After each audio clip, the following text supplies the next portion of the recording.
행복으로 인도하는 하나님의 말씀. 오늘 우리에게 주시는 하나님의 말씀은 누가복음 11장 29절부터 36절까지 말씀입니다. 무리가 모였을 때 예수께서 말씀하시되 이 세대는 악한 세대라 표적을 구하되 요나의 표적밖에는 보일 표적이 없나니 요나가 니느웨 사람들에게 표적이됨과 같이 인자도 이 세대에 그러하리라. 심판 때에 남방 여왕이 일어나 이 세대 사람을 정죄하리니 이는 그가 솔로몬의 지혜로운 말을 들으려고 땅 끝에서 왔음이거니와 솔로몬보다 더 큰 이가 여기 있으며 심판 때에 니느웨 사람들이 일어나 이 세대 사람을 정죄하리니 이는 그들이 요나의 전도를 듣고 회개하였음이거니와 요나보다 더 큰 이가 여기 있느니라. 누구든지 등불을 켜서 속에나 말 아래에 두지 아니하고 등경 위에 두나니 이는 들어가는 자로 그 빛을 보게 하려 함이라. 내 몸의 등불은 눈이라. 내 눈이 성하면 온 몸이 밝을 것이요 만일 나쁘면 내 몸도 어두우리라. 그러므로 내 속에 있는 빛이 어둡지 아니한가 보라. 내 온 몸이 밝아 조금도 어두운 데가 없으면 등불의 빛이 너를 비출 때와 같이 온전히 밝으리라. 예수님의 모습을 보고 어떤 사람들은 믿음으로 따르고 어떤 사람들은 의심과 적대감을 가지고 반응했습니다. 의심하는 사람들은 예수님의 능력이 사단의 능력이라고 비난하며 예수님께 메시아라는 증거를 보여달라고 요구했습니다. 예수님은 당신을 믿지 않고 반대하는 사람들을 2세대라고 하셨습니다. 2세대는 애굽에서 탈출한 후 광야에서 모세를 대항한 사람들을 지칭할 때 사용된 말로 당신을 모함하고 대항하여 십자가에 못 박도록 빌라도에게 넘긴 유대인들을 가리키는 말입니다.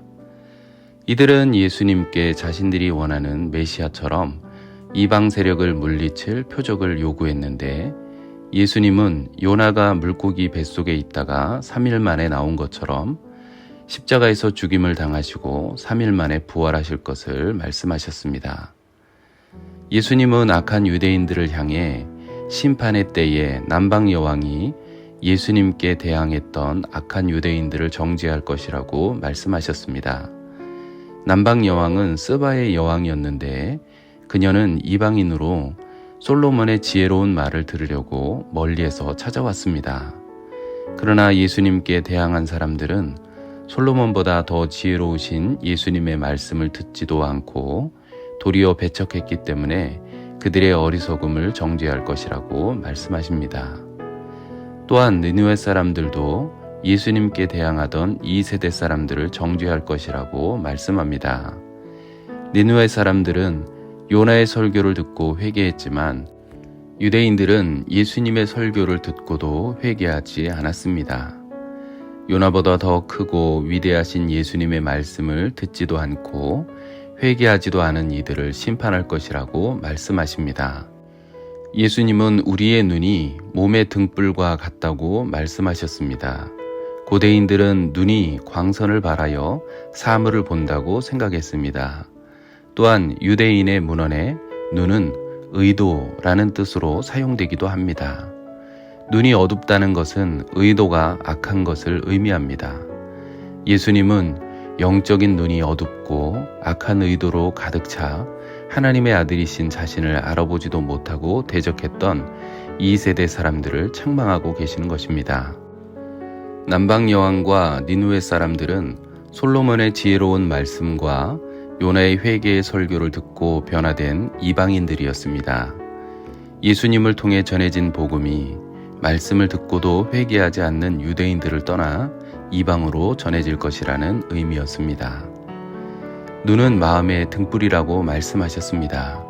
우리가 보는 것은 우리의 마음의 방향을 말하는 것입니다. 우리의 눈이 말씀을 향하고 우리의 마음이 말씀의 은혜로 타오르고 있습니까? 우리의 눈이 예수님을 향하고 마음 자세가 예수님의 뜻과 같은 방향입니까? 우리의 삶이 눈과 마음으로 본 예수님을 보여주는 창이 되고 있습니까?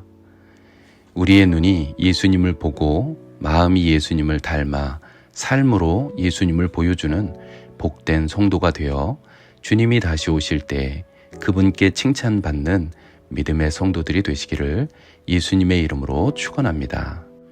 기도하겠습니다.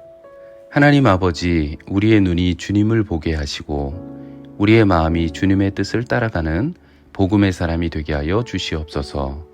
우리의 인도자가 되시는 예수님의 이름으로 기도합니다. 아멘.